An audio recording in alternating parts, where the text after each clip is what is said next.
गंग गणपते नमो नमः। श्रीमद् वाल्मीकि रामायण अयोध्या कांड 27वां सर्ग।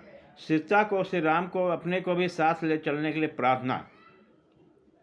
श्री राम के ऐसा कहने पर प्रिय वादनी विदेही कुमारी सीता जी, जो सब प्रकार से अपने स्वामी का प्यार पाने योग्य थे, प्रेम से कुछ कुपित होकर पति से इस प्रकार बोले, नरश्रेष्ठ श्री राम, आप मुझे ओछी बातें समझकर यह क्या कह रहे हैं? आपकी ये बातें सुनकर मुझे बहुत हंसी आती है। नरेश्वर, आपने जो कुछ कहा है वह अस्त्रों के ज्ञाता तथा राजकुमारों के योग्य नहीं है। यह अपयश का टीका लगाने होने के कारण सुनने योग्य नहीं है। आज पुत्र, पिता, माता, भाई, पुत्र और पुत्र भदो, यह सब पुण्य आदि कर्मों का फल भोगते हुए अपने अपने भाग्य शुभाशुभ कर्म के अनुसार जीवन निर्वाह करते हैं। पुरुष परवर केवल पत्नी ही अपने पति का भाग्य का अनुसरण करती है। अतः आपके साथ ही मुझे भी वन में रहने की आज्ञा मिल गई है।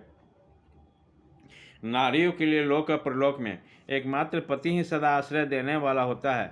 पिता, पुत्र, माता, सखिया तथा अपना शरीर भी उसका सच्चा सहायक नहीं।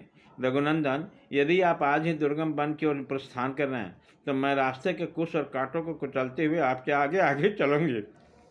अतः वीर, आप ईर्ष्या और रोष को दूर करके पीने से बची हुई जल की भांति मुझे निशंक होकर साथ ले चलिए। मुझ में ऐसा कोई पाप अपराध नहीं है जिसके कारण आप मुझे यहाँ त्याग दें। ऊंचे ऊंचे महलों में रहना, विमानों पर चढ़ के घूमना अथवा निम्न आदि सिद्धियों के द्वारा आकाश में विचरना, इन सबके अपेक्षा स्त्री के लिए सभी अवस्था में पति के चरणों की छाया में रहना विशेष महत्व रखता है। मुझे किसके साथ कैसा बर्ताव करना चाहिए, इस विषय में मेरे पिता और माता ने अनेक प्रकार से शिक्षा दी है। इसके विषय में मुझे कोई उपदेश देने की आवश्यकता नहीं है। अतः नाना प्रकार के वन्य पशुओं से व्याप्त तथा सिंहों और व्याघ्रों सेवित उस निर्जन और दुर्गम वन में मैं अवश्य चलूँगी। मैं तो जैसे अपने पिता के घर में रहती थी उसी प्रकार उस वन में भी सुखपूर्वक निवास करूँगी। वहाँ तीनों लोगों के ऐश्वर्य को भी कुछ न समझती हुई मैं सदा पतिव्रत धर्म का चिंतन करती हुई आपकी सेवा में लगी रहूँगी। वीर, नियम पूर्वक रहकर ब्रह्मचर्य का पालन करूँगी तथा सदा आपकी सेवा में रहकर आपकी के साथ मीठे मीठे सुगंध में भरे हुए वन में विचरण करूँगी। दूसरे का मान देने वाला श्री राम, आप तो वन में रहकर दूसरे लोगों की रक्षा कर सकते हैं, फिर मेरी रक्षा करना आपके लिए कौन बड़ी बात है? महाभाग, अतः मैं आपके साथ आज अवश्य वन में चलूँगी, इसमें संशय नहीं है। मैं हर तरह चलने को तैयार हूँ, मुझे किसी तरह रोका नहीं जा सकता। वहाँ चलकर मैं आपको कोई कष्ट नहीं दूंगी, सदा आपके साथ रहूँगी और प्रतिदिन फल मूल खाकर आपकी ही निर्वाह करूँगी। मेरे इस कथन में किसी प्रकार का संदेह का स्थान नहीं है। आपके आगे आगे चलूँगी। आपके भोजन कर लेने के बाद जो कुछ बचेगा उसे ही खाकर रहूँगी। प्रभु, मेरी बड़ी इच्छा है कि मैं आप बुद्धिमान प्राणनाथ के साथ निर्भय होकर वन में सर्वत्र घूमकर पर्वतों, छोटे छोटे तालाब और सरोवरों को देखूं। आप मेरे वीर को स्वामी हैं। मैं आपके साथ रहकर सुखपूर्वक उन सुंदर सरोवरों को शोभा देखना चाहती हूँ जो श्रेष्ठ कमल पुष्पों से सुशोभित है तथा जिनका हंस और कारव्य आदि पक्षी भरे रहते हैं।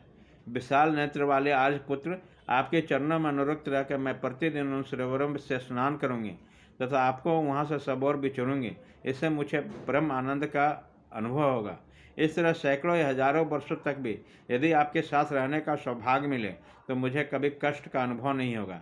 यदि आप साथ ना हो तो मुझे स्वर्गलोक की प्राप्ति भी अभिष्ट न होगी। पुरुष सिंह रघुनंदन, आपके बिना यदि मुझे स्वर्गलोक का निवास भी मिल रहा हो तो मेरे लिए रुचिकर नहीं हो सकता। मैं उसे लेना नहीं चाहूँगा। प्राणनाथ, अतः उस अत्यंत दुर्गम वन में जहाँ सहस्रों मृग, बानर और हाथी निवास करते हों मैं अवश्य चलूँगी और आप ही के चरणों के सेवा में रहकर आपके अनुकूल चलती हुई उसी वन में उसी तरह सुख से रहूँगी जैसे पिता के घर में रहा करती थी। मेरे हृदय का संपूर्ण प्रेम आप एकमात्र आपको ही अर्पित है। आपके सिवा कहीं मेरा मन नहीं जाता। यदि आपसे वियोग हुआ तो निश्चय ही मेरी मृत्यु हो जाएगी। इसलिए आप मेरी याचना सफल करें, मुझे साथ ले चलें। यही अच्छा होगा। मेरे रहने से आप पर कोई भार नहीं पड़ेगा। धर्म के अनुरुक्त रहने वाले सीता के इस प्रकार प्रार्थना करने पर नरश्रेष्ठ श्री राम को उन्हें साथ ले जाने की इच्छा नहीं हुई। वह उन्हें वनवास के विचार से निर्वृत्त करने के लिए वहाँ के कष्टों का अनेक प्रकार से विस्तार पूर्वक वर्णन करने लगे। इस प्रकार श्री वाल्मीकि निर्मित रामायण आदि का अयोध्या कांड में 27वां सर्ग पूरा हुआ।